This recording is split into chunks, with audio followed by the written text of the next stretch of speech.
다큐멘터리 역사를 찾아서 제325편 삼별초 항전의 깃발을 올리다. 고려 원종 11년, 서기로는 1270년이 되는데요. 고려 역사 전체를 놓고 볼 때에도 일대 전환점을 가져오는 굵직한 사건들이 이 해에 발생합니다. 그중 하나가 바로 100여 년이란 장구한 세월 동안 이어져온 무신 정권의 종말을 들 수 있겠죠. 지금부터 그 과정을 탐색해보기로 하죠. 원종은 몽골군의 호의를 받으며 귀국하는 중에 상장군 장자서와 대장군 이분희를 먼저 강화도에 보내서 여러 신하들에게 이렇게 유고하였다. 몽골의 황제께서 두련과 국왕 등의 장수들로 하여금 군사를 거느리고 과인을 호위하게 하면서 나라 사람들에게 옛 서울인 개경으로 환도하라고 명하였다. 만일 몽골 황제의 명을 거역하는 자가 있으면 그 자신뿐만 아니라 처자까지도 모두 포로로 잡아가겠다고 하였다. 그러니 모든 문무 관원들과 백성들은 부인들은 물론이고 어린아이들까지 모두 데리고 개경으로 나와야 할 것이다. 그런데 이묘모는 마음속으로 왕의 지시에 복종하지 않을 결심을 하였다. 이 임유무는 우리의 원수 몽골 오랑캐에게 귀부해버린 왕의 명 따위를 결코 받들지 않을 것이다. 우리는 다시 오랑캐군과 맞서 싸울 것이다. 나는 이미 각도의 수로 방호사와 산성별감을 파견하여 백성들을 모두 산성과 해도에 입보하도록 조치하였다. 뿐만 아니라 몽골군이 강화도로 쳐들어올 것에 대비하여 방어군을 편성할 것이다. 장군 김문비는 지금 즉시 야별초를 이끌고 교동으로 달려가서 오랑캐군을 무찌르도록 하라. 예! 무엇들 하느냐? 속히 출동하라!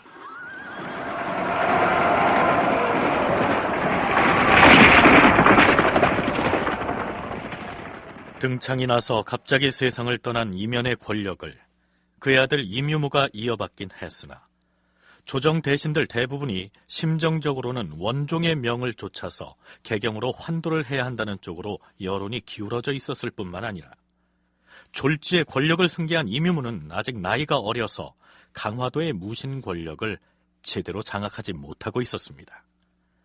고려사 열전편 임유무 전에는 이러한 기사가 올라 있습니다. 이묘모는 나이가 아직 어렸으므로 아비에게서 정권을 물려받았으나 정사를 처리할 줄 몰라서 매사를 이응렬과 추밀원 부사로 있다가 치사한 송군비 등이 실질적으로 처결하였다.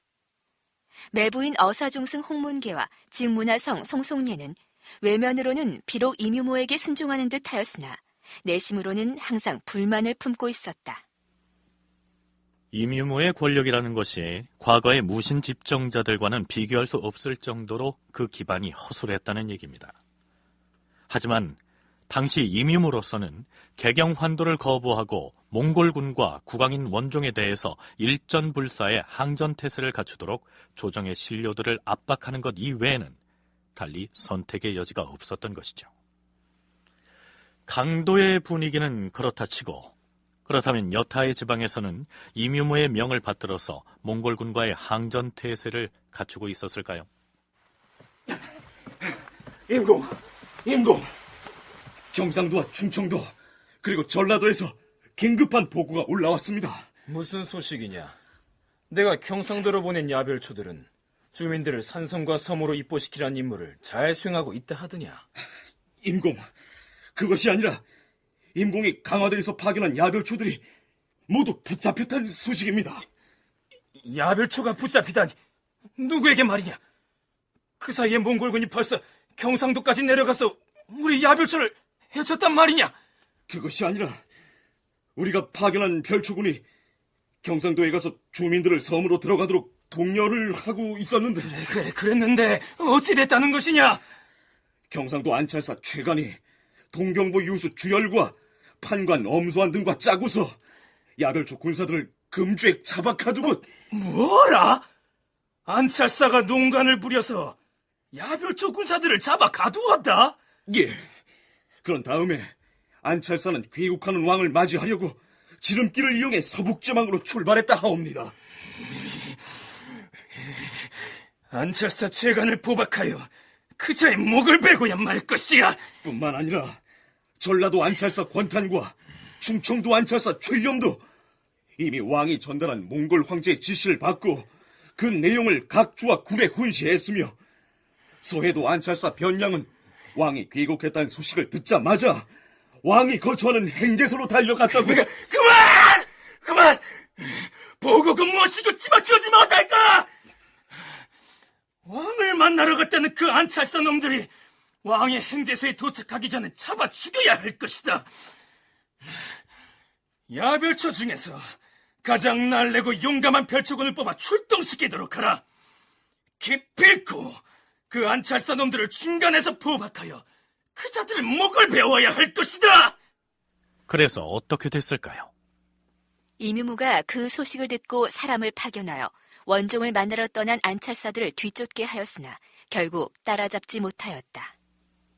한마디로 강화도 바깥 지역에서도 이미 나이 어린 무인 집정자인 이뮤무의 영이 통 먹혀들지 않았다. 이러한 얘기가 되겠죠.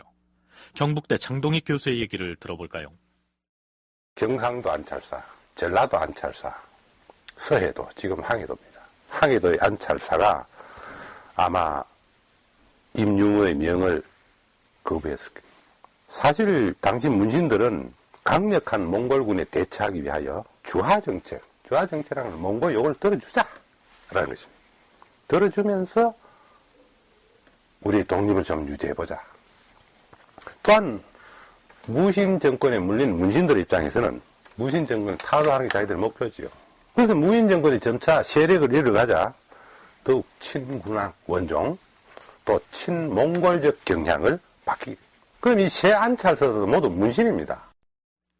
자, 일이 이렇게 됐으니 이뮤무로서는 몽골에 대한 항전은 둘째 문제고 당장 자신의 신변을 걱정해야 하는 처지로 몰리게 된 것이죠. 한편 여기는 몽골로부터의 귀국 도중에 국왕이 잠시 거처하던 원종의 행제소. 신 이분성이옵니다.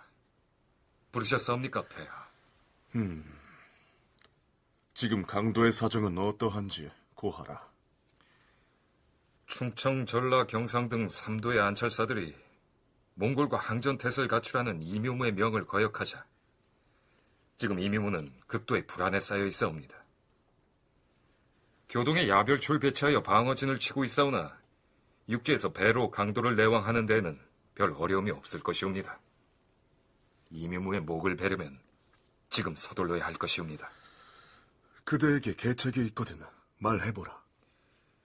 폐하께서 신에게 어명을 내려주시면 이 길로 강도에 들어가서 어사중승 홍문계를 만날 것이옵니다. 홍문계라면 이뮤무 그자의 매형되는 이가 아닌가? 그러하옵니다. 왜 이재라고 하지 않았사옵니까? 그 둘이 천암매부지간이긴 하나 사이가 틀어져서 지금 홍문계는 거만하게 거들먹거리는 이뮤무에 대해서 극도의 증오심을 가지고 있사옵니다. 또한 홍문계는 상당한 병권을 장악하고 있는 직문 하성사 송송래와 언제든 힘을 합칠 수 있을 것이옵니다. 그렇다 하더라도 호위병들에 둘러싸여 있는 이뮤무를 경솔하게 공격해서는 아니 될 것이니 이를 신중하게 처결하도록 하라. 명심하겠사옵니다, 폐하. 원종은 이분성을 강화도로 밀파해서 무인 집정자인 이뮤무 제거 작전에 나섭니다. 그런데 아무리 이뮤무가 과거의 무인 집정자들에 비해서 그 권력이 취약하다고 해도 야별초의 병사들이 그의 주위에 포진하고 있던 터에 더구나 무신 권력 집단 내부를 분열시켜서 이뮤무를 제거하는 일이 원종은 가능할 거라고 판단했을까요? 그 강도는 그 개경 환도파, 출육 환도파 대 그거를 약간 의심하고 보류하는 세력하고 그 양분이 돼 있습니다. 그거는 삼별초도 예의가 아닙니다. 그리고 홍문계하고 송송례를 따르는 삼별초가 있고 그들의 출육 환대를 반대하거나 반대는 않지만 아직 유보적 입장으로 처해 있는 삼별초가 있는 겁니다. 더군다나 지금 강도에는 삼별초 병력이 저는 많지 않다고 봅니다. 왜 그러냐면은 이면 정권 말기에 이면이 몽고 황제의 그 호출을 받아가지고 몽고로 가지 않고 그 대신 항전 태세를 갖추면서 각 주연의 야별초 병력을 많이 내보냈습니다. 그래서 이 아별초 병력은 지금 강도에 많지가 않습니다. 원종이 강화도의 이러한 정황을 간파하고서 과감하게 사람을 보내 임유무를 제거하라는 밀명을 내린 것이다. 한국학중앙연구원 강재광 편찬위원의 분석이 그러합니다. 드디어 원종의 밀명을 받은 이분성이 강화도를 향해 길을 떠납니다. 이분성은 일단 야음을 틈타서 은밀하게 홍문계를 찾아갑니다.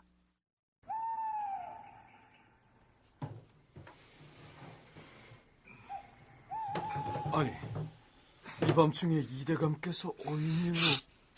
목소리를 낮추시게. 아니, 자네 지금 그 자세로 어명을 받을 셈인가? 예? 어명이라 하셨습니까? 그래. 폐하의 서찰을 가지고 왔으니 어서 예를 갖추도록 하게. 예, 대감. 잠시만 기다리십시오. 지금 폐하가 계신 쪽이 저쪽이지요. 절부터 입에 올리겠습니다.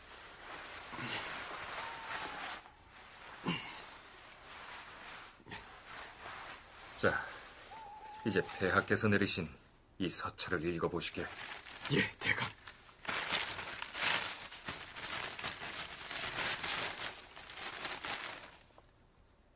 경은 조상으로부터 여러 대를 이어서 벼슬을 해온 후손이니 마땅히 의리를 따르고 사세를 헤아려 이 나라 사직을 이롭게 함으로써 선조의 뜻을 더럽히지 말아야 할 것이다.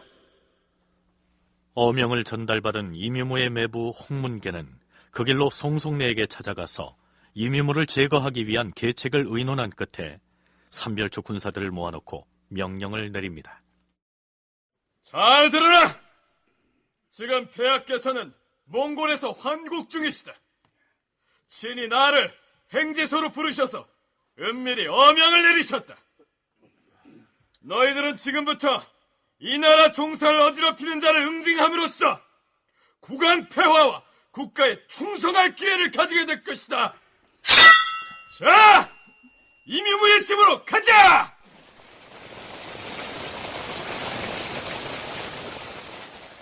그런데 그 시각에 임유무 역시 변고가 일어난 것을 미리 알고서 군사를 집결해 전투태세를 갖추고 있었습니다. 역적의 숙의 임유무가 겁에 질린 나머지 출입문을 모두 걸어 잠가버렸다. 그렇다면 점잖게 집 안으로 들어갈 수는 없는 일 아니겠느냐? 자, 동쪽 대문을 쳐보세라! 예!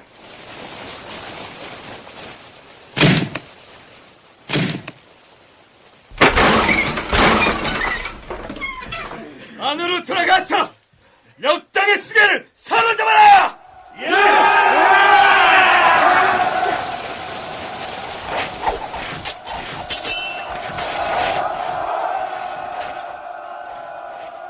삼별초가 동쪽 문을 부수고 돌진하니 임유무의 군사들이 무너졌다. 임유무와 그의 자영인 대장군 최종소를 사로잡아 거리로 끌고 간 다음 모두 목을 베었다. 이응렬과 송군비, 송방해, 이성노, 그리고 임유무의 외사촌 아우 이왕수 등을 유배형에 처하였다. 송유인은 스스로 목을 찔러 자살하려 했으나 죽지 않았으므로 칼로 목을 베어 죽였다. 이면의 아내이자 임유무의 어머니인 이씨는 질투가 심하고 성격이 음험해서 임유무가 왕명을 거역하고 사륙을 자행한 사건들 중에는 그의 어머니가 시킨 것이 많았다.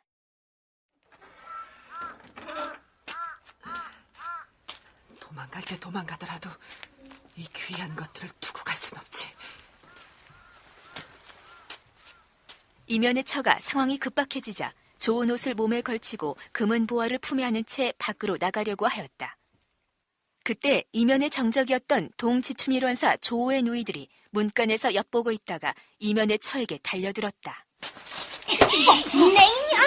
어딜 도망가려고? 그래, 잘 만났다. 내가 누군지 잘 모르느냐? 썩 비키지 못할까? 누군지 모르겠느냐고? 니년이 나란 매명으로 목이 달아난 인간놈의 애비지 누구긴 누구야? 경을 치기 전에 저리 물러나지 못하겠느냐? 이 못된 년이 아직도 입이 살아서 어디 내 손에 머리끄덩이 한번 잡혀봐라. 이 딱이 맛은 어떠냐? 조오의 누이들이 이면의 처의 머리를 끌어잡고 뺨을 때렸다. 그때 이면과 그의 처 때문에 괴롭힘을 당한 사람들이 모여들어서 여자의 옷을 벗기고 찢어버리는 등 소동을 벌였다. 구경꾼들이 담처럼 그녀를 빙 둘러싸니 도망쳐 숨을 곳을 찾지 못한 이면의 처가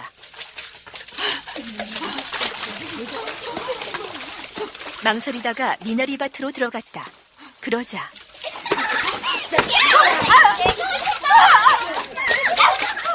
아이들이 다투어 조약돌이며 기와 조각들을 집어던졌다. 결국 여자는 이뮤거, 이뮤제 등 자신의 아들들과 함께 붙잡혀서 몽골의 포로로 보내졌다. 자, 이렇게 해서 의종 24년인 서기 1170년에 정중부 이의방 등이 무력으로 문신들을 물리치고 정권을 장악한 이래 원종 11년인 서기 1270년에 이뮤무가 제거되기까지 꼭 100년 동안 지속되어 오던 무신 정권이 드디어 종말을 고한 것입니다.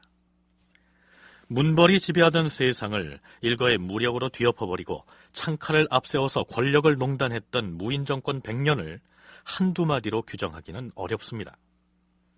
조선시대의 사가들은 그 100년 동안 고려 조정을 쥐락펴락해온 무인 권력자 모두를 역적 취급을 해서 반역 열전에 편입해 기록하고 있습니다. 그러나 몽골과의 전쟁 기간에 강화도에 도읍을 두고 세계적인 군사대국과 맞서 싸웠던 무신 정권의 끈질긴 항전은 달리 평가할 여지가 있습니다. 비록 작은 나라이고 군사 수도 적고 군사력도 약하지만 함부로 얕볼 수 없는 그 고려국의 어떤 그 강인한 면모를 고려 무인 정권이 비록 원종이 부몽화되어서 무너뜨리지만 그거를 보여줬다고 저는 생각을 합니다. 그래서 그 임시 무인 정권이 무너지긴 했지만 그리고 그게 바로 원 간섭기로 넘어가지만 그런 그 어떤 여러 가지 측면에 있어가지고 고려인들의 자주정신 그리고 작지만 강한 그리고 외교술에 있어서나 군사력에 있어서나 결코 무시할 수 없는 그런 어떤 국가적 이미지를 이 고려 무인 정권이 몽골 황제들에게 보여줬다고 생각이 듭니다. 그렇다면 마지막 무인 집정자 이묘무의 죽음을 전환점으로 해서 무신들이 창칼을 앞세워서 다스리던 야만의 시대가 종언을 고하고 드디어 권력이 국왕에게 환원돼서 문치가 회복됐다. 이렇게 긍정적으로만 볼 수 있을까요? 그것은 아니었습니다. 임년, 임유무로 대표되는 무인 세력의 몰락은 장기간에 걸친 항몽 세력, 몽고에 대항한 세력의 붕괴를 가져오게 되었고, 이로써 고려는 세계적인 제국을 형성하고 있던 대몽골국의 지배 질서하에 편입되게 되었습니다. 그 결과 황제국으로서 독자성을 유지해 오던 고려 왕조의 정통성에 일대 타결, 북진 정치에 말할 것도 없고 황제국이 이제 지휘격화되는 것입니다. 또 한반도 역사상에 있어서 가장 치욕적인 이민족의 복속이라는 어려움에 봉착하게 되었습니다. 그런데 여기서 한 가지 더 짚고 넘어가야 할 내용이 있습니다.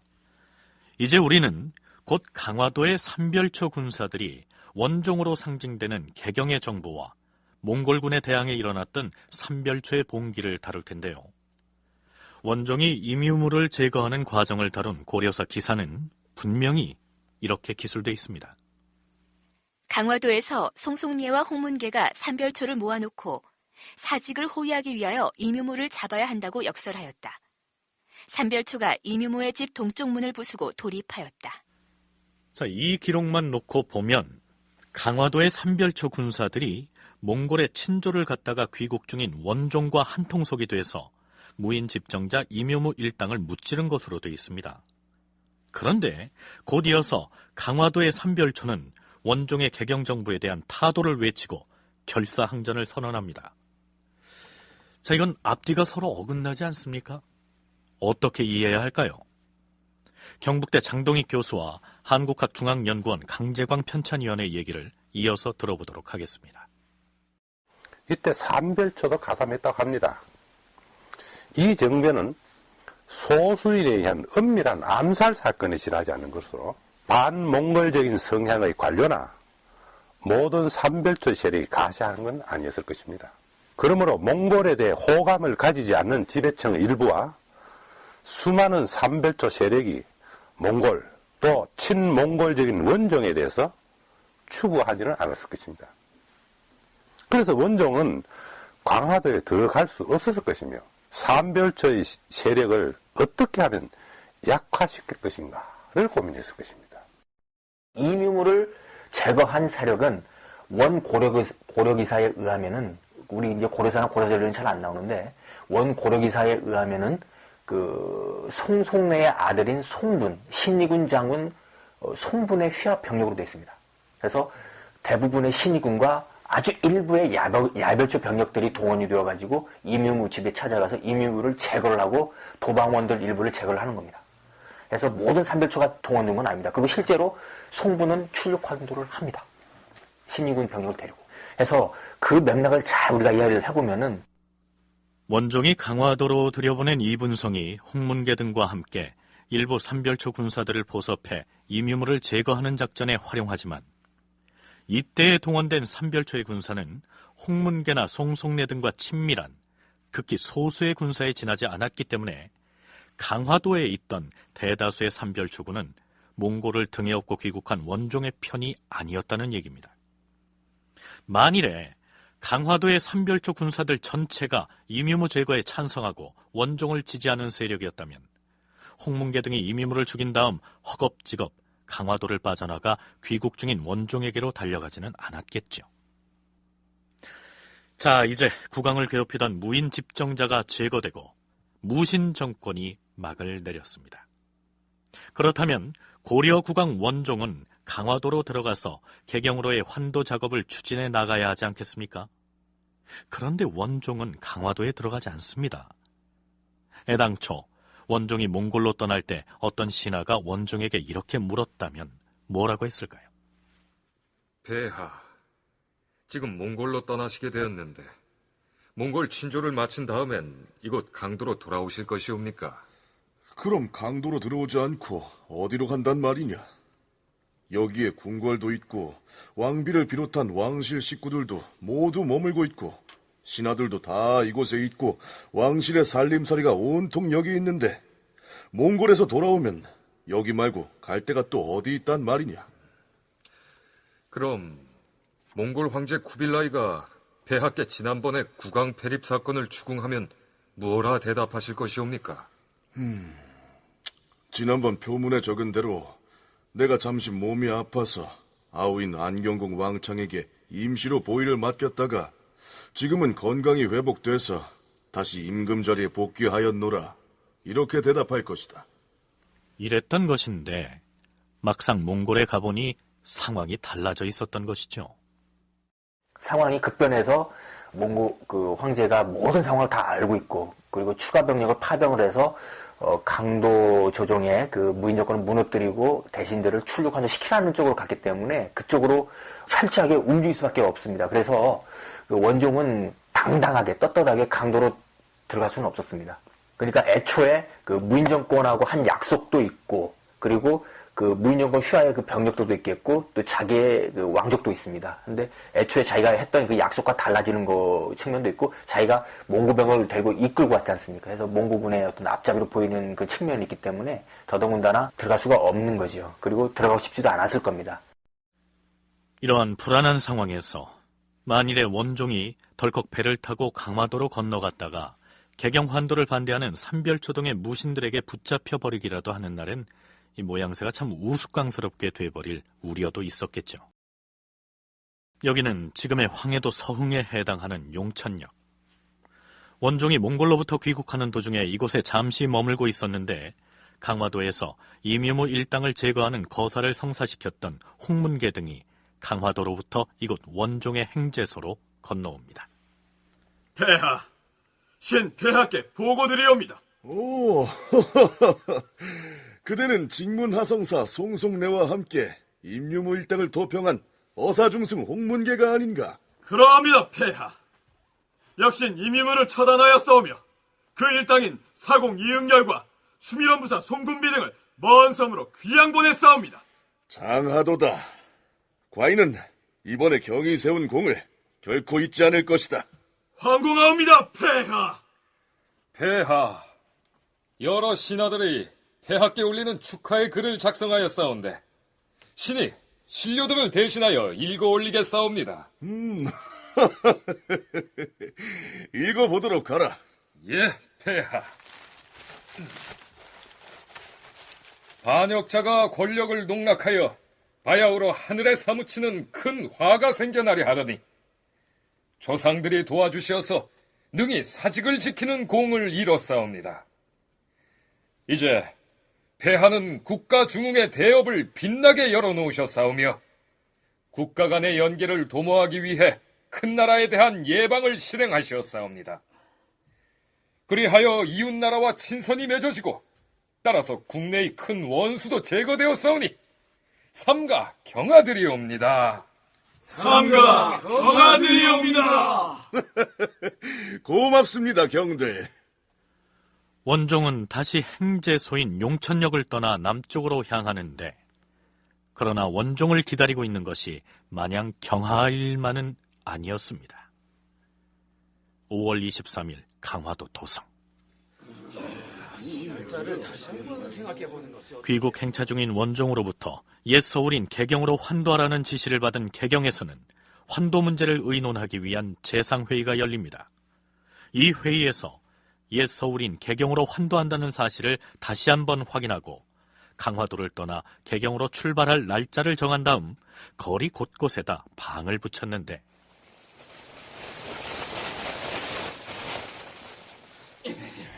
부고의 문을 열라! 예! 무엇들 하느냐? 문이 안 열리면 나의 부숴버려라! 열렸어! 부고가 열렸다! 자, 지금 이 상황이 어떻게 된 것인지 고려사나 고려사조의 기사를 살펴보면 이렇습니다. 제신과 추신들이 모여서 다시 옛 서울에 도읍하기를 의논하고 환도 날짜를 정하여 방을 붙였는데 삼별초가 다른 마음이 있어서 명령에 복종하지 않고 마음대로 부고를 열었다. 사서의 원문을 보면 전후에 아무런 다른 설명이 없이 삼별초 유이심 부종, 즉 삼별초가 다른 마음이 있어서 복종하지 않았다. 그리고 이어서 제 마음대로 부고, 즉 정부의 창고를 열었다. 이렇게 돼 있습니다. 개경으로 환도한다는 것은 이미 기정사실이 돼 있었을 텐데 환도 날짜를 정해서 거리에다 방을 붙였기로 새삼스럽게 삼별초군이 자극받아서 정부의 창고를 마음대로 열고 창고에 있던 물건들을 약탈했다는 점은 얼른 이해하기가 어렵습니다. 삼별초가 왕명을 따르지 않고 제멋대로 부고를 개방했다. 그것을 아마 두 마음을 가지고 있었다 이런 생각이죠. 이 시기의 삼별초는 임년이 죽기 이전의 삼별초와는 달리 일사불란한 명령체계하에 놓여 있지 않았을 것입니다. 또 내부적으로는 어떤 분열이 있을 것 추측되는데 그것은 임유무의 암살에 삼별초가 개입했다든가 그 다음 이후에 그렇다면 임유무를 제거했더라면 삼별초가 다 원정편에 써야 될 거 아닙니까? 그런데 지금 와서 보면 원정편에 선고 있지 않는 게 아닙니까? 그럴 때 보면 내부적으로 어떤 분열이 있었다 이렇게 보면 좋겠습니다. 네, 장동익 교수의 견해에 따르면 예전에 강력한 무인 집정자가 권력을 거머쥐고 있을 때와는 달리 이면에 이어서 임유무까지 사망함으로써 무신 정권이 완전히 무너져버리자 그동안 무신 정권을 지탱해오던 세력들은 구심점을 찾지 못한 채 갈피를 잡지 못했고 결국 삼별초도 내부에 균열이 생겨서 지리멸렬한 상태가 되어버린 것이다. 이러한 얘기죠. 그런데 강제광 편찬위원은 어디까지나 상상력을 발휘해 보자면 이런 추정도 해볼 수 있을 거라고 얘기합니다. 야별추 지구가 거느릴 수 있는 병력이 200명입니다. 3명만 해도 600이에요. 꽤 큰 병력이에요. 그런 어떤 원종편에 있는 야별추 지구 몇 명, 그리고 송송래의 아들인 어떤 신익우 장군, 그 송군의 휘하 그 신익군, 그것도 한 몇백 명 있겠죠. 그런 사람들을 하여금 그 무기고를 이렇게 봉쇄를 하거나 아니면 무기고를 그 다른 삼백조, 다수의 삼백조가 그걸 탈취하지 못하게 해버리고 무장 해제를 의도했던 것 같습니다. 그리고 그 중에서 주무장급들은 나중에 이제 처형을 하고 나머지 병력들은 관대하게 용서를 한 다음에 묶어가지고 포승줄로 묶어서 개경으로 끌고 가서 거기서 이제 그 몽고 제국에 충실한 어떤 군이 될 거냐 아니면 반역한 마음이 있느냐 처단했을 겁니다. 근데 그거를 눈치챘던 거죠. 무슨 얘기냐면 원종이 홍문계와 송송례를 중간에 넣어서 임유무를 제거하는 데 일부 삼별초의 군사를 동원했는데 바로 그 삼별초군을 다시 활용해서 다른 삼별초들의 무장 해제를 시도했을 것이란 얘기죠. 뭐라고? 임유무를 죽이는데 앞장섰던 별초군들이 국왕편으로 돌아서서 무기고를 봉쇄하려 한단 말이야? 우리를 무장해제시켜서 몽골 오랑캐 놈들한테 포로로 넘겨주자는 수작 아니야? 그렇다면은 우리가 팔짱 끼고 있다가 당할 수만은 없지. 그럼 어찌하자는 것인가? 무기고를 열고 무기를 꺼내서 무장을 해야지. 그뿐이야. 장차 어떤 변고가 일어날 것인지 앞니를 알 길이 없으니 다른 재물 창고도 열어서 살아갈 방편을 마련해야 하지 않겠나? 자자자, 창고로 가자고. 네, 물론 추정을 하자면 그렇다는 얘기입니다. 그러나 이 단계까지만 해도 강화도 삼별초들의 행동이 반란 혹은 봉기라고 할 만한 상황으로 발전한 것은 아니었던 것으로 보입니다. 드디어 5월 27일 폐하, 길고 긴 몽골 조회 행차를 마치고 드디어 개경에 도착하였사옵니다. 몽골로 떠날 때는 강도로 돌아갈 작정이었는데 결국 이곳 개경의 사판궁에 어가를 들이게 됐구나. 폐하, 많은 대소신료들이 강화도로부터 이곳 개경으로 건너와서 폐하가 도착하기만을 기다리고 있사옵니다. 허나 아직 강도에 많은 사람들이 남아있을 것 아닌가? 그렇사옵니다, 폐하. 방을 붙여서 환도 날짜를 알렸으니 머지않아 본격적으로 환도 작업이 실행에 옮겨질 것이옵니다. 강도의 사람들을 고스란히 개경으로 옮겨올 수는 없는 일. 우선 권신들의 수족이 되어 정사를 농단하는 일에 동원됐던 삼별초를 모두 파해야 할 것이다. 장군 김지절을 강화도로 들여보내서 삼별초를 해산시키고 그들의 명부를 가져오도록 할 것이다. 김지절을 들라하라. 개경에 도착한 원종은 강화의 삼별초에게는 가히 치명적이라고 할 만한 조치를 취합니다.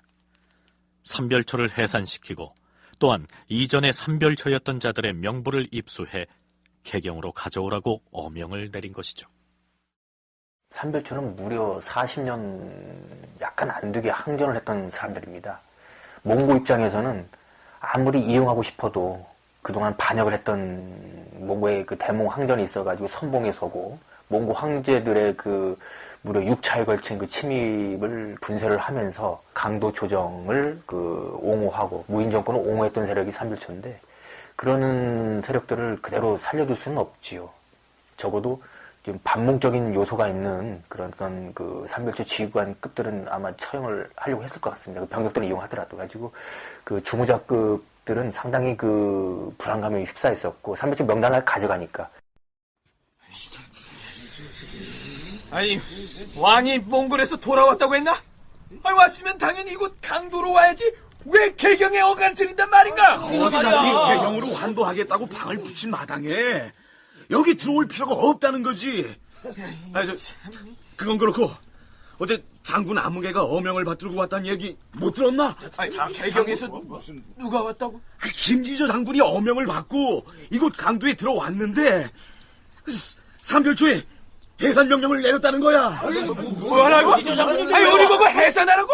아니, 그럼 우리 어디 가서 뭘 하란 말인가? 아니, 고향에 돌아가서 농사 지으면서 주진군 노릇이나 하라는 말인가? 고향에 가서 농사 지으라고 우리 곱게 돌려보내주기나 할 것 같은가? 벌써 삼별초의 명부를 빼돌려서 개경으로 가져갔다고 하더구만. 별처군의 명부를 가져가? 아니, 그렇다면 그 명부를 몽골에 바치려고? 명부를 몽골에 바치면은 우린 그날로 죽은 목숨 아닌가? 몽골군에게 목이 잘리거나 목숨을 건진다 해도 포로로 끌려가게 될 거야. 그렇다면은 이렇게 한가롭게 처분만 기다리고 있을 수는 없지. 맞아. 자, 모두 구정으로 물려내서 방책을 찾아보자고. 자, 찾아보라고. 가자. 삼별초는 다 모여라.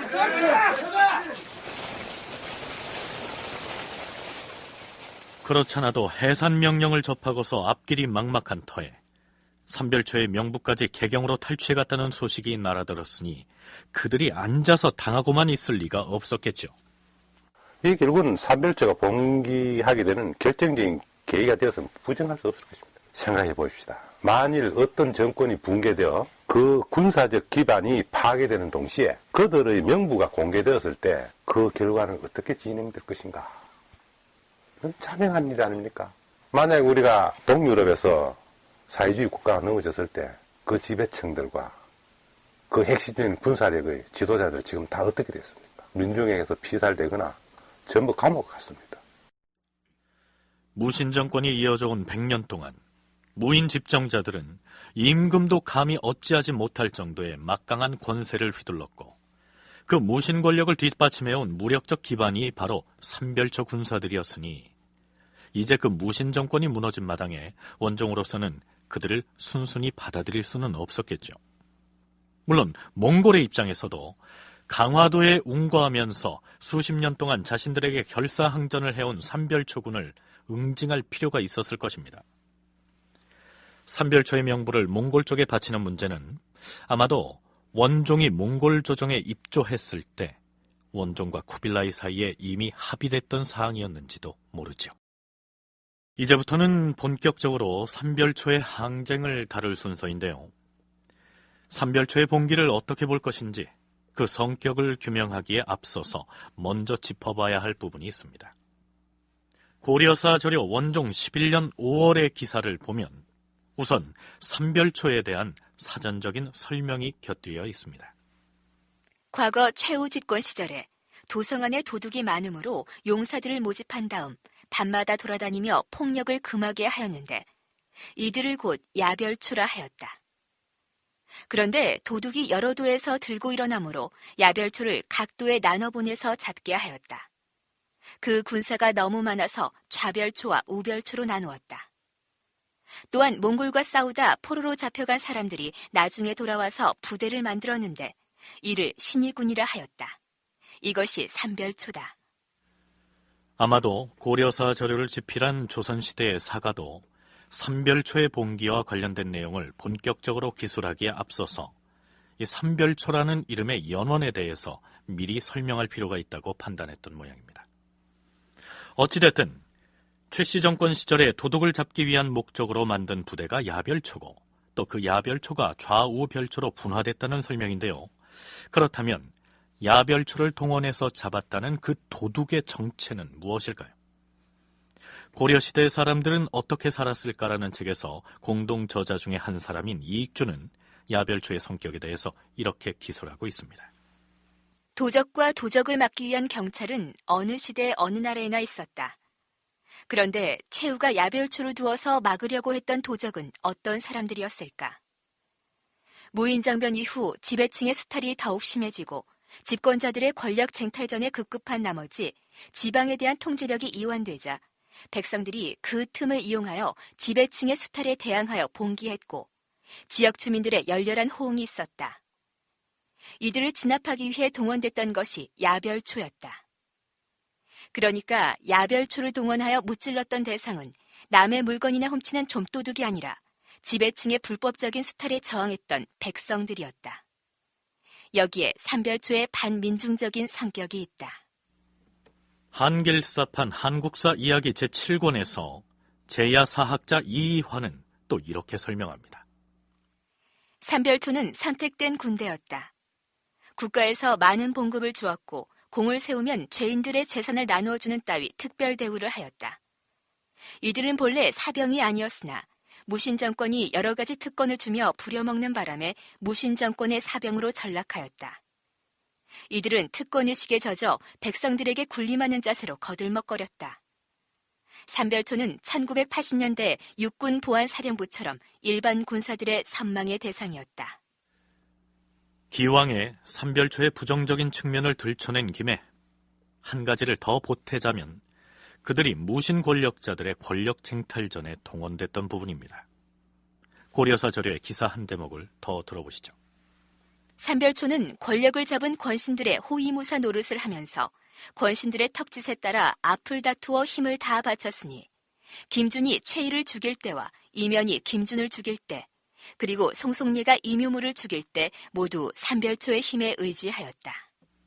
뿐만 아니라 몽골과의 전쟁 시기에는 백성들을 산성이나 해도로 입보시키면서 무지막지한 고문을 가하기도 해서 악명을 떨친 삼별초군도 있었습니다.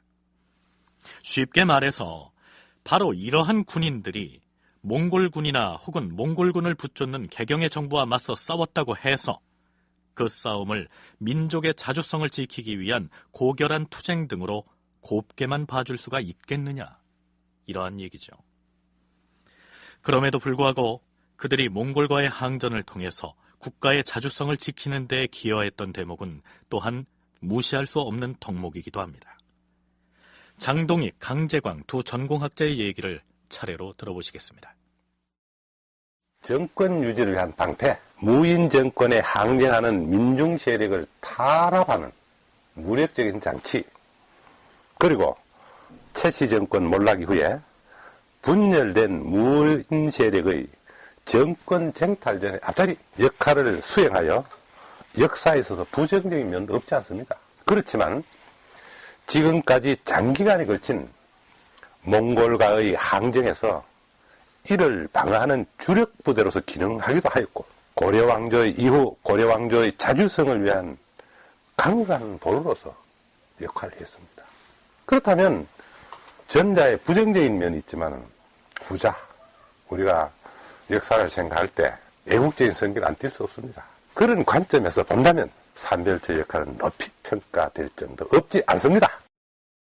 비록 야별초가 그 도적으로 표현되는 그 민중 봉기, 밀란을 진압하기 위해서 만들어졌다고는 하지만 그 이후에 그 몽고와의 항전이라든가 국왕을 호위하고 또 수도를 경비하고 산성 해도 입보를 추진을 하고 몽고 후방부대를 급습을 해서 놀래키고 또 몽고 황제를 직접 만나는 외교관으로 가고, 이런 거는 사병으로서는 도무지 납득할 수 없는 그 공적인 영역에서의 활동이거든요. 그래서 신의군은 더더군다나 그 원래 군인이었다가 몽고에게 포로돼가지고 겨우 목숨 건져가지고 온 장병들을 급조해서 만든 거 아닙니까? 최양이 1250년대에. 해서 야별초 신의군은 공적인 성격이 강한 부대다라고 저는 개인적으로 보고 있습니다.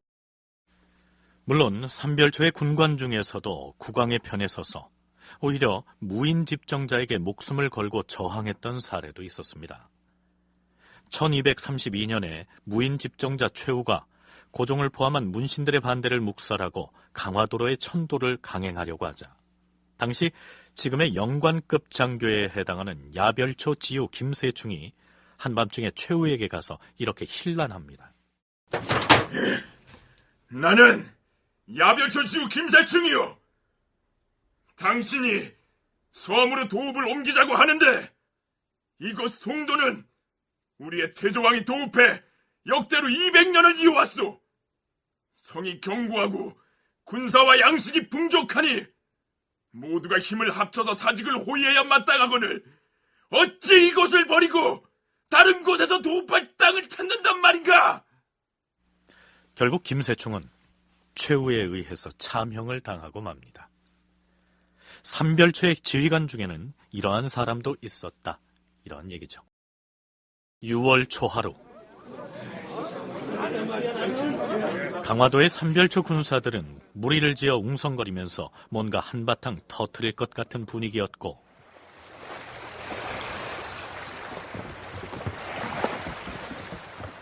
그들의 심상찮은 움직임을 감지한 왕실과 조정의 관리들 중에서 아직 강화도에 남아있는 사람들은 배를 타고 포구를 떠나기도 하는 등 어수선한 상황이 이어지고 있었는데, 이때 돌연 한 남자가 웅성거리고 있던 삼별초 군사들 앞에 모습을 드러냅니다.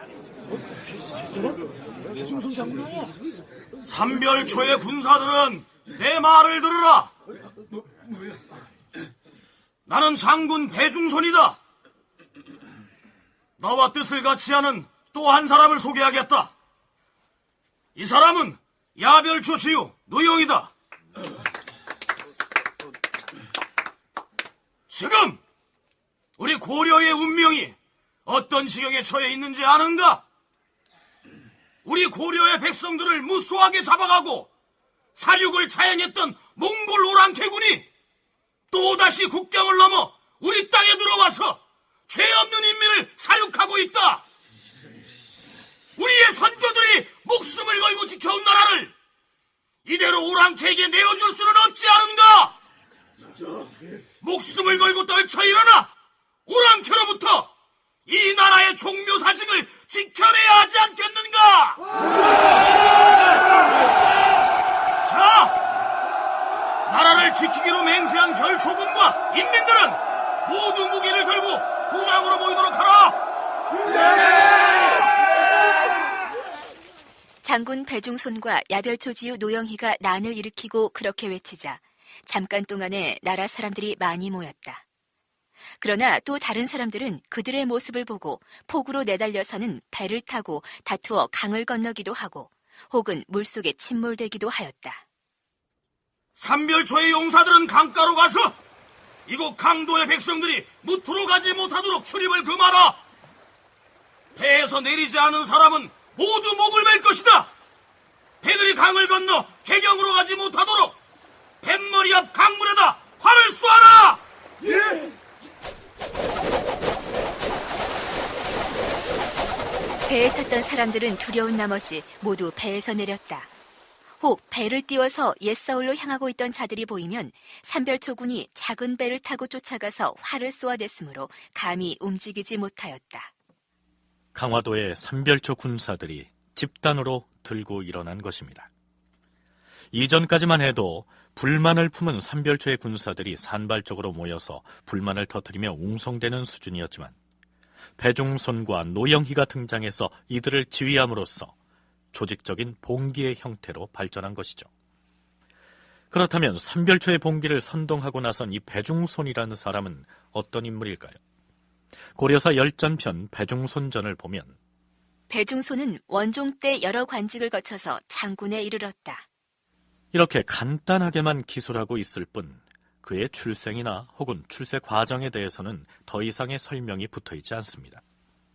강제광 편찬위원은 아마도 죽은 무인집정자 이면의 부하장수가 아니었을까 이렇게 추측합니다. 신익은 도령낭장 혹은 야별초 지휘급에서 계속 승진을 해서 장군까지 된 사람인데 이 사람이 야별초를 취했는지 신익군을 취했는지 알 길이 없습니다. 다만 야별초 지휘 노영희를 설득한 장면을 보아가지고 야별초 장군일 수는 있겠습니다. 그리고 그가 분기탱천에서 구정에서 삼별초들이여 다 모여라. 그 몽고적 무찌르고 우리 도탄에 빠진 백성의 삶을 구해내자. 사직을 구하자 하고 말한 걸 봐가지고는 등창에 걸려가지고 급사한 이면의 부하였을 것 같습니다. 거기까지는 어떤 역사적 상상력을 가미를 해봐가지고 추정을 해보고 특히 이면의 부하 중에서도 애지중지했던 도방원의 수장원이 아니었을까. 도방 6번의 수장이 아니었을까 생각을 해봅니다. 그런데 고려사 저료에는 배중손은 사람들에게 오랑캐 군사가 우리나라에 이르러 인민을 사륙하고 있으니 무릇 나라를 구하고자 하는 사람은 모두 구장으로 모이라고 선동하였다. 이렇게 기록되어 있습니다. 하지만 이 시점에는 비록 몽골 군사들이 원종과 함께 국경을 넘어 고려에 내려온 것은 사실이지만 그들이 고려의 백성들을 사륙했다는 기록은 보이지 않습니다. 사람들을 선동할 목적으로 일부러 그렇게 꾸며서 얘기한 것일까요? 배중손과 노영희가 거병할 때 내세운 슬로건이 몽고군이 백성을 살육한다 라는 발언은 그것을 가지고 고려사에는 민중을 선동했다라고 되어 있습니다. 그렇지만은 지금까지 몽골군이 침입할 때 처참했던 민중에 대한 사륙과 노력은 분명한 사실입니다. 몽고군이 6, 7차 고려에 침입했을 때 제4차 침입에는 20만 명이 포로가 돼가지고 그 중에 반은 도망하고 반은 몽골에 끌려가서 영원한 노예로 떨어지고 말았습니다. 그럼 결국 말은 당시에 몽골군이 사륙과 노력에 처참하게 저질렀습니다. 그러면 그 처참하게 당한 사람의 후손도 있고 친족이 또 있을 것입니다. 이미 우리 프로그램에서도 몽골군의 잔악성을 수차 언급했습니다만 몽골군이 고려의 백성들을 사륙하고 있다고 한 배중손의 발언은 삼별초가 봉기했던 그 시점의 상황을 얘기한 것이라기보다는 이전에 전쟁 때 당했던 경험을 상기하는 의미에서 한 발언으로 봐야 한다. 이러한 얘기죠. 이제 무기를 들고 일어난 삼별초군. 삼별초군은 개경에 있는 원종의 정부를 정통성이 없는 정부로 간주하고 새로운 왕을 추대합니다. 또 하나의 고려 정부, 곧 삼별초 정부가 탄생한 것이죠.